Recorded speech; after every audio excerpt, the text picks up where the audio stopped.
ஆமென். இந்த காலை வேளையிலும் நம்முடைய தியானத்திற்கு ஆண்டவர் கொடுக்கிற வார்த்தை யாத்திராகமத்தின் புஸ்தகம் 25வது அதிகாரம் 8வது வசனம். யாத்திராகமம் 25:8. அவர்கள் நடுவிலே நான் வாசம் பண்ண எனக்கு ஒரு பரிசுத்த ஸ்தலத்தை உண்டாக்குவார்களாக. இந்த இடத்தில் ஆண்டவராகிய கர்த்தர் மோசேயை பார்த்து ஆண்டவர் பேசுகிற ஒரு காரியம். அவர்கள் நடுவிலே நான் வாசம் பண்ண எனக்கு ஒரு பரிசுத்த ஸ்தலத்தை உண்டாக்குவார்களாக. இஸ்ரவேல் ஜனங்களை 400 வருஷம் எகிப்தின் அடிமைத்தனத்திலிருந்து கர்த்தர் விடுதலை செய்கிறார்.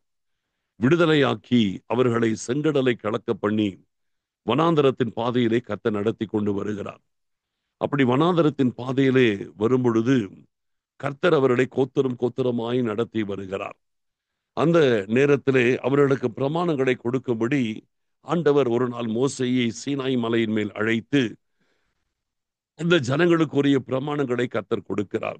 அப்படி அவர் பல காரியங்களை சொல்லிக் கொண்டு வருகிற சூழ்நிலையிலே இப்பொழுது ஆசரிப்பு கூடாரத்தை குறித்து இந்த 25ஆம் அதிகாரத்தில் பேசுகிறார். இந்த ஆசரிப்பு கூடாரத்தை கர்த்தர் சொல்லும் பொழுது அவர்கள் நடுவிலே நான் வாசம் பண்ண எனக்கு ஒரு பரிசுத்த ஸ்தலத்தை உண்டாக்குவார்களாக என்று ஆண்டவர் இங்கே சொல்லுகிறதை பார்க்கிறோம்.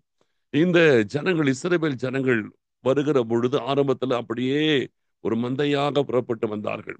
இப்பொழுது அவர்கள் பாளையம் இறங்கும் பொழுது அந்த இடத்துல ஒரு ஒழுங்குமுறை கர்த்தர் கொண்டு வருகிறார். என்னவென்றால் ஒரு ஆசரிப்பு கூடாரம், அதாவது ஆண்டவர் வாசம் பண்ணத்தக்கதான ஒரு இடம், அந்த வாசஸ்தலமாய் இருக்கிற பரிசுத்த ஸ்தலம், அங்கே அதை ஸ்தாபிக்க வேண்டும். அது எப்படி என்பதை விளக்கமாய் சொல்லிவிடுகிறார். இந்த ஆசரிப்பு கூடாரத்திற்கு கிழக்கே 3 கோத்திரங்கள், வடக்கே 3 கோத்திரங்கள், தெற்கே 3 கோத்திரங்கள், மேற்கே 3 கோத்திரங்கள், இப்படி 4 திசைகளிலும் 12 கோத்திரத்தாரும் அந்த ஆசரிப்பு கூடாரத்தை சுற்றி பாளையம் இறங்க வேண்டும். நடுவிலே இந்த ஆசரிப்பு கூடாரம் ஸ்தாபிக்கப்பட்டிருக்கும். அதை சுற்றிலும் இது இஸ்ரவேல் ஜனங்களின் 12 கோத்திரங்கள் பாளையம் இறங்க வேண்டும். இதுதான் இங்க ஆண்டவர் கொண்டு வருகிற காரியம். இப்பொழுது ஆண்டவர் கேட்கிறாரு, அவர்கள் நடுவிலே நான் வாசம் பண்ணுவதற்கு ஒரு பரிசுத்த ஸ்தலத்தை உண்டாக்க வேண்டும். இங்க நல்லா கவனிச்சு பாருங்க. ஆண்டவர் கேட்கிறார், அவர் நடுவிலே நான் வாசம் பண்ண வேண்டும். நீங்கள் வேதம் முழுவதிலும் ஆரம்பத்திலிருந்து ஆதாமுடைய வாழ்க்கையிலிருந்து நீங்கள் கவனித்து இன்றைக்கு வரைக்கும் நீங்கள் கவனித்து பார்த்தால் ஒரு காரியம் புரியும். என்னவென்றால் எங்கேயுமே ஆண்டவர் மனிதனை தேடின சம்பவங்கள் தான் வேதம் முழுவதுமாய் நிறைந்திருக்குமே தவிர மனிதன் ஆண்டவரை தேடின சம்பவங்கள் வெகு சொற்பமாகவே இருக்கும். மனிதன் ஆண்டவரை தேடின சம்பவங்கள் மிக மிக குறைவு. ஆனால் ஆண்டவர் மனிதனை தேடி வந்த சம்பவங்கள் ஏராளம். வேதம் முழுவதிலும் ஏராளமாய் இருக்கிறது. நீங்கள் ஆதாமுடைய வாழ்க்கையிலிருந்து நீங்க ஆரம்பிச்சு பாருங்க. அவன் பாவம் செய்கிறார். பாவம் செய்து விருட்சங்களுக்கு பின்பாக தன்னை ஒழித்துக் கொள்ளுகிறார். ஆனால் ஆண்டவர் ஆதாமை தேடி வருகிறார். இவன் நாம் பாவம் செஞ்சுட்டானே, இவனை எதுக்கு நாம போய் பார்க்கணும் என்று ஆண்டவர் அவனை புறக்கணிக்கவில்லை. அவன் வருவதற்கு முன்பதாகவே ஆதாமுடைய காரியம் ஆண்டவருக்கு தெரியும். அதனாலே இவன் என்னுடைய வார்த்தையை மீறி விட்டான், ஆகையால் இவனை எதுக்கு நாம் போய் பார்க்கணும், இவன் எப்படியே போகட்டும் என்று சொல்லி கர்த்தர் நினைக்கல. தேடி வருகிறார்.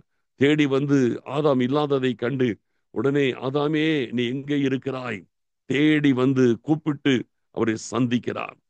நீங்கள் வேதம் முழுவதும் பார்த்தீங்கன்னா ஒவ்வொரு தெய்வ மனுஷர்களையும் ஆண்டவர் தேடி வந்து அவர்களை அழைப்பார். மோசே பாருங்க, 80வது வயதிலே ஆடு மேய்த்து கொண்டு போகும் பொழுதும் ஆண்டவர் ஓரேப் என்கிற பர்வதத்திலே, தேவ பர்வதத்திலே முட்செடியிலே கர்த்தர் வந்து தரிசனமாகி மோசே மோசே என்று அழைத்து தேடி வந்து தெரிந்து கொண்டார். ஆபிரகாமுடைய வாழ்க்கை யோசிச்சு பாருங்க. ஊர் என்கிற கல்தேயருடைய தேசத்திலே புறஜாதி மனுஷனாய், ஆண்டவரை அறியாத ஒரு மனுஷனாய், புறஜாதிகளின் நடுவிலே இருந்த அவரை ஆண்டவர் தேடி வந்து அழைத்து அவரை தெரிந்து கொண்டார். இன்றைக்கு சொல்லுகிறேன், உங்களையும் என்னையும் ஆண்டவர் தேடி வந்து நம்மை அழைத்திருக்கிறார். ஆண்டவர் தேடி வந்து நம்மை அழைக்கிறது மாத்திரம் அல்ல, நமக்கு நடுவிலே வாசம் பண்ண வேண்டும் என்று விரும்புகிறார். நம்மோடு வாசம் பண்ண விரும்புகிறார். ஒன்றை தெரிந்து கொள்ளுங்கள், ஆண்டவர் நம் ஒவ்வொருவரோடு வாசம் பண்ணுவதற்கு விருப்பம் உள்ளவராய் இருக்கிறார். இன்னைக்கு நிறைய பேருடைய வாழ்க்கையிலே ஆண்டவரை சரியாய் புரிந்து கொள்வதில்லை. ஆண்டவரை தேடி நாம் போறோம், ரொம்ப அவசியம், நாம் ஆண்டவரை தேட வேண்டும். ஆனால் ஒன்றை நம்ம தெரியணும், நாம் ஆண்டவரை தேடுவதை பார்க்கிலும் ஆண்டவர் நம்மை தேடுகிறது மிகவும் அதிகமாக இருக்கிறது. நாம் ஆண்டவர் மேல் காண்பிக்கிற வாஞ்சையை பார்க்கிலும் அவர் நம்மேல் காண்பிக்கிற வாஞ்சை பெரிதா இருக்கிறது. நாம் ஆண்டவருக்காக நம்முடைய இருதயத்தை திறப்பதை பார்க்கிறோம். அவர் நம்மை தேடி ஓடி வந்து நம்மை சந்திக்க விரும்புவது அதிகமாக இருக்கிறது. ஆண்டவர் நம்மை தேடி வருகிறார். இன்னைக்கு நிறைய பேருடைய வாழ்க்கையிலே ஒரு எதிர்மறையான ஒரு சிந்தனை என்ன, ஆண்டவர் தங்களை விட்டு எங்கேயோ போறாரு, நம்ம தான் துரத்தி துரத்தி அவரை பிடிக்கணும். கிடையாதுங்க, அது கிடையாது. ஆண்டவருடைய அன்பை நீங்கள் புரிந்து கொள்ளுங்கள். ஆண்டவர் தான் நம்மளை தேடி தேடி வரார். நீங்க ஆண்டவர் தேடி வந்த மனுஷர்கள் ஒவ்வொருத்தரையும் பார்த்தீங்கன்னா, அவர்கள் யாருமே ஒரு 100க்கு 100 பெர்ஃபெக்டான ஆட்கள் சொல்லவே முடியாது. 100க்கு 100 பெர்ஃபெக்டான ஆட்கள் யாரையுமே சொல்ல முடியாது. இயேசு கிறிஸ்து சொன்னார், யோவான் 8 அதிகாரம் 29 பார்த்தீங்கன்னா, ஆண்டவர் சொல்லுவாரு, என்னை அனுப்பினவர் என்னோடு கூட இருக்கிறார். பிதாவுக்கு பிரியமானவைகளை நான் எப்பொழுதும் செய்கிறபடியால் அவர் என்னை தனியே இருக்க விடவில்லை என்று சொல்லுகிறார். அப்ப இயேசு கிறிஸ்து சொல்றார், நான் பிதாவுக்கு பிரியமானது செய்யறதுனால அவர் என்னை தனியே இருக்க விடுறதே கிடையாது, என் கூடவே இருக்கிறேன். ஆனால் இந்த ஸ்டேட்மெண்ட் இன்னைக்கு உலகத்திலே வேற யாராலும் சொல்ல முடியாது. பிதாவுக்கு பிரியமானதை நான் எப்பொழுதும் செய்கிறேன் என்ற இந்த ஸ்டேட்மெண்ட்ல இயேசு கிறிஸ்துவை தவிர வேற யாராலுமே சொல்ல முடியாது. ஏதாவது ஒரு இடத்துல நாம் பிதாவை துக்கப்படுத்தி விடுகிறோம். ஏதாவது ஒரு இடத்துல நாம் ஆண்டவரை விட்டு விலகி விடுகிறோம். ஏதாவது ஒரு இடத்துல நம்முடைய அவிசுவாசத்தை வெளிப்படுத்தி விடுகிறோம். ஏதாவது ஒரு இடத்துல நாம் ஆண்டவர் மேல் வைக்கிற அன்பை நம்ம குறைத்து விடுகிறோம். ஏதாவது ஒரு இடத்துல ஆண்டவருக்கு பிரியமில்லாததை பேசி விடுகிறோம். ஏதாவது ஒரு இடத்துல ஆண்டவருக்கு பிரியமில்லாததை செய்து விடுகிறோம். ஏதாவது ஒரு இடத்துல கர்த்தருக்கு பிரியமில்லாததை சிந்தித்து விடுகிறோம். இப்படி ஏதாவது ஒரு காரியம் நம்முடைய வாழ்க்கையிலே தவறுகள் வரத்தான் செய்கிறது. தவறு இல்லாமல் இருப்பதில்லை. எல்லாருடைய வாழ்க்கையிலும் ஏதாவது ஒரு இடத்துல தவறு வரத்தான் செய்கிறது. அப்படி தவறு வரும் பொழுது நம்முடைய வாழ்க்கையிலே நம்ம ஒரு காரியத்தை உணர வேண்டும். பிசாசு நம்மை வஞ்சிப்பதற்கு நம்ம இடம் கொடுக்க கூடாது.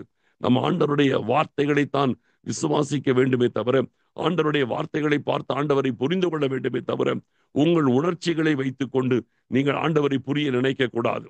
உங்கள் உணர்ச்சிகளை வைத்துக் கொண்டு நீங்க ஆண்டவரை புரிய நினைச்சீங்கன்னா அங்கே தவறு நடந்துவிடும். பிசாசான உங்கள் உணர்வுகளை மாற்றி விடுவான். ஆனால் ஆண்டவருடைய வார்த்தை ஒருபோதும் மாறாததா இருக்குது. இப்போ நீங்க ஒரு சின்ன தவறு செய்கிறீர்கள் என்று வைத்துக் கொள்ளுங்கள். அப்படி ஒரு சின்ன தவறு செஞ்சிட்டீங்க, உடனே உங்கள் இருதயம் குற்ற உணர்வு அடைகிறது. அந்த குற்ற உணர்வு அடைந்த உடனே, ஐயோ நாம் இப்படிப்பட்ட தப்பு பண்ணிட்டோமே, ஆண்டவர் நம்மளை விட்டு விலகி போய்விட்டார் என்று சொல்லி நீங்கள் சோர்ந்து போய் ஆண்டவரை விட்டு தூரமாய் ஓடி போய்விட நீங்கள் நினைக்கிறீர்கள். அதன் பிறகு பைபிள் படிக்க முடியல, வேதத்தை வாசிக்க முடியல, குற்ற உணர்வு உங்களை மேற்கொள்ளுகிறது. அந்த குற்ற உணர்வை பிசாசு அழகா பயன்படுத்துவான். அதை இன்னும் பலப்படுத்துவான். அந்த குற்ற உணர்வை இன்னும் அதிகரிக்க பண்ணுவான். ஆண்டவரை நீங்க தேடவே முடியாதபடி செய்வான். அதன் பிறகு உங்கள் சிந்தனையில பேசுவான், நீ எல்லாம் ஆண்டவருக்கு பிரியமா வாழ முடியாது, நீ எல்லாம் ஆண்டவரை தேட முடியாது, நீ எல்லாம் ஆண்டவரோடு வாழ முடியாது, உனக்கு அதற்கேற்ற தகுதி கிடையாது, உனக்கு அதற்கேற்ற வாழ்க்கை கிடையாது, நீ எல்லாம் ஆண்டவருக்கு முன்னாக வேஸ்டான ஆளு, உன்னெல்லாம் ஆண்டவர் ஏற்றுக்கொள்ளவே மாட்டார், இன்னைக்கு நீ தப்பு பண்ணிட்டு இல்ல, ஆண்டவனை இனிமே ஏற்றுக்கொள்ளவே மாட்டார், அவ்வளவுதான் உன்னுடைய காரியம் முடிஞ்சு போச்சு, நீ பேசாம விட்டுடு, உன்னாலெல்லாம் இது முடியாது. இப்படி சொல்லி சொல்லி சொல்லி உங்களை ஆண்டவரை விட்டு வெகு தூரத்தில் கொண்டு போய் நிக்க வச்சிருவோம். ஆண்டவரை தேட முடியாத நிலைமைக்கு மிக தூரத்திலும் கூட கொண்டு போய் நிக்க வச்சிருவான். இது பிசாசுடைய தந்திரம். நீங்கள் தவறு செய்தீர்கள் இல்லைன்னு சொல்லல, ஆனால் தவறு செய்த உடனே இப்படி இப்ப நான் சொன்னது போல சில சிந்தனைகள் உங்க மேல வரும். இனி ஆண்டவர் என்னை ஏற்றுக்கொள்ள மாட்டார், ஆண்டவர் அவ்வளவுதான் என்னை புறக்கணிச்சிட்டார், இனி ஆண்டவரை தேட முடியாது, ஆண்டவருடைய சமூகம் இனிமே எனக்கு கிடைக்காது, அவ்வளவுதான். இது தவறான காரியம். ஆதாம் தவறு செய்த உடனே ஆண்டவர் தூக்கி எறியல, தேடி வந்தார். எந்த ஒரு நபரும் சொல்லுகிறேன், பாவம் செய்த உடனே அவங்களை தூக்கி எறியல, அவருடைய கர்த்தர் தேடி வந்தார். சவுல் பின்வாங்கி போன உடனே அவர் மனது வேதனையோடு வந்து சாமுவேலிடம் அதை பகிர்ந்து கொண்டார். சிம்சோன் எத்தனையோ முறை கர்த்தரை விட்டு விலகி போனான். ஆனாலும் ஆண்டவரே என்னை நினைத்தருளும், ஒரு விசை என்னை பலப்படுத்தும் உடனே வந்தவரை பலப்படுத்தினார். ஒவ்வொரு இடத்திலும் பார்த்தீங்கன்னா தேடி வருவார். தாவீது பாவம் செய்தான், ஆனால் ஆண்டவர் அவர் கர்த்தரை நோக்கி கூப்பிட்ட உடனே ஓடி வந்து விட்டார். நிறைய பேருடைய வாழ்க்கையிலே நம்ம கைவிடப்பட்டு விட்டோம், இனி நம்ம எழும்பவே முடியாது, அவ்வளவுதான், கர்த்தர் நம்மை புறக்கணித்து விட்டார், கர்த்தர் நம்மை விலக்கி விட்டார், நம்மை ஒதுக்கி விட்டார், இனி நமக்கு கர்த்தரோடு சேர்வதற்கான வாய்ப்பில்லை என்கிற ஒரு குற்ற உணர்விலே போய் அகப்பட்டுக் கொள்கிறார்கள். அது தவறு. நான் ரட்சிக்கப்பட்ட புதுசுல என்னுடைய மிக நெருங்கின ஒரு நண்பன், ரட்சிக்கப்படுவதற்கு முன்பதாகவே எனக்கு இருந்த ஒரு நல்ல ஒரு நண்பன், அந்த நண்பனுக்கு நான் கிறிஸ்துவை அறிவித்து அவனையும் ரட்சிப்புள் நடத்தி விட்டேன். ரட்சிக்கப்பட்டால் ஒரே சந்தோஷம், ரட்சிப்பின் சந்தோஷம். உடனே சொல்ற, எனக்கு எதுவுமே வேண்டாம், எனக்கு இயேசுவே போதும், எனக்கு இயேசுவே போதும் என்று அவனுடைய வாழ்க்கை தொடங்குச்சு. ரொம்ப சந்தோஷமாயிட்டான். கர்த்தருடைய ரட்சிப்பின் சந்தோஷம் அவனுடைய இருதயத்தை பொங்க ஆரம்பிச்சிருச்சு. இனி எனக்கு எதுவுமே வேண்டாம், யாருமே வேண்டாம், எனக்கு இயேசுதான் எனக்கு முக்கியம் என்று வாயார சொல்லிட்டே இருந்தான். ஒரு 4-5 நாள் ஆச்சு. அதற்கு முன்பாக அவனுக்கு புகைப்பிடிக்கிற பழக்கம் இருந்துச்சு. ஒரு 5 நாள் கழிச்சு திருப்பி ஏதோ ஒரு சூழ்நிலையில ஒரு டெம்ட் ஆகி ஒரு சிகரெட் புகைத்து விட்டான். உடனே என்கிட்ட ஓடி வந்தான். ஓடி வந்து அழுகிறான், அழுகிறான், அழுகிறான். ஐயோ, நீ ஆண்டவர் என்னை கைவிட்டுட்டாரு, நான் மறுபடியும் ஒரு சிகரெட் பிடிச்சிட்டேன், நான் மறுபடியும் ஒரு சிகரெட் பிடிச்சிட்டேனே, ஆண்டவர் நான் துக்கப்படுத்திட்டேனே, நான் கர்த்தரை விட்டு விலகிட்டேனே, ஆண்டவர் என்னை கைவிட்டாரு, அவ்வளவுதான், என் வாழ்க்கை முடிஞ்சு போச்சு. எவ்வளவு அருமையா கர்த்தர் என்னுடைய பாவத்தை எல்லாம் மன்னிச்சாரே, மறுபடியும் நான் பழைய பாவத்தை ஒண்ணு செஞ்சுட்டேனே என்று சொல்லி அழுகிறான், அழுகிறான். அவ்வளவு வருத்தப்பட்டான். 4 நாட்களாக அவன் எவ்வளவு சந்தோஷத்தில் உச்சத்தில் இருந்தானோ, இப்போ பாத்தீங்கன்னா அப்படியே அடிமட்டத்துக்கு போயிட்டான். நான் எவ்வளவு சொல்லி பாக்குறேன், பரவாயில்ல, சரி, நீ ஏதோ தடுமாறி ஒண்ணு செஞ்சுட்ட, பரவாயில்ல, ஆண்டவரிடத்துல வா, மன்னிப்பு கேளு, ஆண்டவர் உன்னை மன்னிப்பார், உன்னை ஏற்றுக்கொள்வார், மறுபடியும் உன்னை நடத்துவார் என்று சொல்லி பார்க்க நான் சொல்றது அவன் உள்ளத்துல ஏறவே மாட்டேங்குது. திரும்ப திரும்பி சொன்னாலும் திரும்பி திரும்பி தான் சொல்றதையே சொல்லி சொல்லி அழுகிறான், இருதயம் உடைஞ்சு அழுகிறான். எனக்கு என்ன செய்வது என்றே தெரியல. நான் சொல்றது ஒண்ணுமே அவனுக்கு உள்ள போல. அப்பொழுது எனக்கு தெரிந்த ஒரு மூத்த ஒரு சகோதரன், ஆவிக்குரிய வாழ்க்கையில் மூத்த சகோதரர் ஒருத்தர் இருந்தார். அவர்கிட்ட கூட்டிட்டு போனேன். கூட்டிட்டு போய் இது போல நிலைமை இவனுக்கு இருக்கிறது, என்ன செய்வது என்று தெரியல என்று சொன்னேன். அந்த சகோதரரும் அழகான ஒரு வார்த்தை சொன்னார். தம்பி, இயேசு கிறிஸ்து உன்னோட கூட தான் இருக்கிறார், உன்னை விட்டு விலகலப்பா அப்படின்னாரு. இவன் அவர் அப்படியே உறுத்து பார்த்தான். அது எப்படி, நான் தான் சிகரெட் பிடிச்சிட்டேனே, ஆண்டவரை துக்கப்படுத்திட்டேனே, ஆண்டவர் என்னை விட்டு விலகிட்டாரு அப்படின்னு அவன் அழுகிறான். அவர் சொன்னாரு, இயேசு கிறிஸ்து மாத்திரம் உன்னை விட்டு விலகி இருந்தார்னா இப்ப நீ அழமாட்ட, இப்ப நீ அழுகிறியே, இப்படி நீ அழமாட்ட. அவர் திருப்பி ஒரு வார்த்தை கேட்டாரு, நீ இதுக்கு முன்னால் எத்தனை சிகரெட் பிடிச்சிருக்கிறேன்னு கேட்டார். அவன் யோசிச்சு பார்த்து, தெரியாது, கணக்கே கிடையாது, ஏராளமான சிகரெட் பிடிச்சிருக்கிற, கணக்கே கிடையாதுன்னா.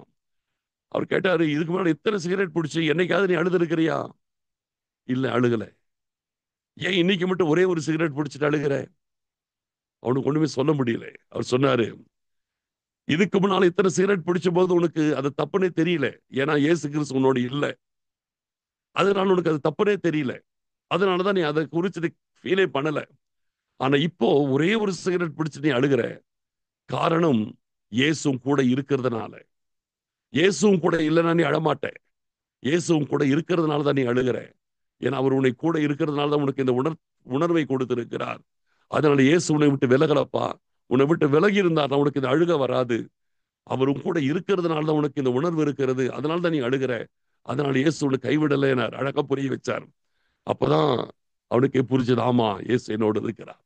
இன்னைக்கு சொல்ற, நிறைய பேருடைய வாழ்க்கையிலே தவறு செய்கிறீர்கள், வேதனைப்படுகிறீர்கள், குற்றம் அடைகிறீர்கள், வேதனைப்படுகிறீர்கள், மனம் நொந்து போறீங்க. இனி ஆண்டவர்கிட்டே வர முடியாது போல இருக்குது, அவ்வளவுதான் நம்ம நிலைமை அப்படின்னு நினைக்கிறீங்க. ஒன்னு சொல்றேன், இயேசு கைவிட்டார் நீங்க நினைக்கிறது ரொம்ப தப்பு. அது பிசாசு கொடுக்கிற வஞ்சனையான சிந்தனை. இயேசு கிறிஸ்து மாத்திரம் உங்களை கைவிட்டு இருந்தால் அந்த உணர்வு வராது, அந்த வேதனை வராது, அந்த துக்கம் வராது, அந்த ஆவிக்கேற்ற துக்கம் உங்களுக்கு வராது, உங்களுக்கு அந்த குற்ற உணர்வு வரவே வராது. இயேசு கிறிஸ்து உங்களோடு கூட இருக்கிறதுனாலதான் உங்கள் தவறை குறித்த ஒரு வேதனை, ஒரு உணர்வு உங்களுக்குள் வருகிறது. அதனாலே நீங்கள் மனம் கசந்து உண்மையாகவே மனதார விசுவாசத்தோடு பாவரிக்கை செய்து கர்த்தரிடத்தில் ஒப்பு கொடுத்துருங்க. கண்டிப்பாய் கர்த்தர் உங்களை மன்னித்து விடுவார். அவர் மன்னித்ததை ஏற்றுக்கொண்டு புரிந்து கொண்டு ஆண்டவருக்கு நன்றி செலுத்துங்க. கர்த்தர் என்னை கைவிட்டார் அப்படின்னு சொல்லிட்டு நீங்க ஆண்டவர்கிட்ட தூரம் போயிடாதீங்க. ஆண்டவர் என்னைக்குமே நமக்கு திரும்ப திரும்ப சொல்ற ஒரு வார்த்தை, நான் இஸ்ரவேல் புத்திர நடுவிலே வாசமா இருக்கும் பொருட்டு எனக்கென்று ஒரு பரிசுத்த ஸ்தலத்தை உண்டாக்குவார்களாக. எனக்கென்று ஒரு பரிசுத்த ஸ்தலத்தை உண்டாக்குவார்களாக. எதுக்கு? நான் இஸ்ரவேல் புத்திர நடுவிலே வாசம் பண்ணேன். இன்றைக்கு இந்த காலை வேளையிலே சொல்றேன், கர்த்தர் உங்களை விட்டு தூரமாய் இருக்கிறார், உங்களை விட்டு விலகி விட்டார். நான் ஆண்டவரோடு நெருக்கமாய் இல்லை, முந்தி மாதிரி என்னால இல்லை, என்னால் இருக்க முடியல, நான் தூரத்தில் இருக்கிற ஆண்டவரே, நான் ஆண்டவரை விட்டு தள்ளி இருக்கிறேன், நான் மறுபடியும் புதுப்பிக்கப்பட முடியாதோ என்று சொல்லி நீங்கள் ஒருவேளை சோர்ந்திருக்கலாம். ஒன்று சொல்றேன், கர்த்தர் உங்களை இன்னைக்கு கைவிட்டு இருந்தால் இன்னைக்கு இந்த பிரேயர்ல நீங்க இருக்க மாட்டீங்க.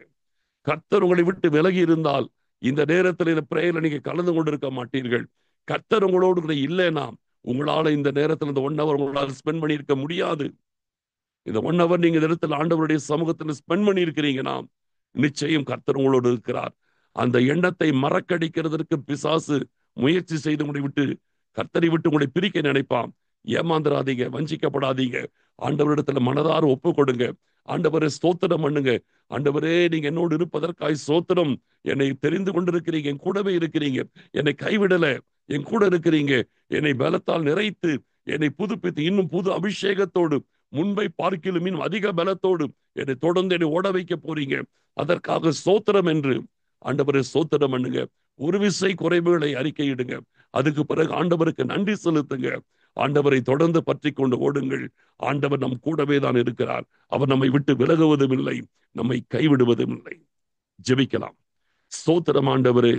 எங்கள் அருமையான பரிசுத்தமுள்ள எங்கள் அருமையான பிதாவே, தேவரீர் இந்த நல்ல காலை வேளையிலும் எங்கள் வாழ்க்கையில் எங்களோடு கூட கர்த்தர் கூடவே இருக்கிறீங்க அப்பா. நான் இஸ்ரவேல் புத்திர நடுவிலே வாசமாய் இருக்கும் பொருட்டு எனக்கென்று ஒரு பரிசுத்த ஸ்தலத்தை உண்டாக்குவார்களாக என்று சொன்னீங்களே. ஆமாப்பா, மெய்யாகவே எங்களோடு கூட நீங்க இருக்க விரும்புகிறீங்க அப்பா. நாங்கள் சில நேரத்தில் தவறுகிறோம், குறைவுகள் எங்கள் வாழ்க்கையில வருகிறது. அதனால எங்களை நீங்க தூக்கி எறிவதில்லை, எங்களை புறக்கணிப்பதில்லை. ஆனாலும் மீண்டும் மீண்டும் எங்களை சேர்த்துக் கொள்ளுகிறீங்க. எங்களுக்கு உணர்வுள்ள இருதயத்தை கொடுக்கிறீங்க.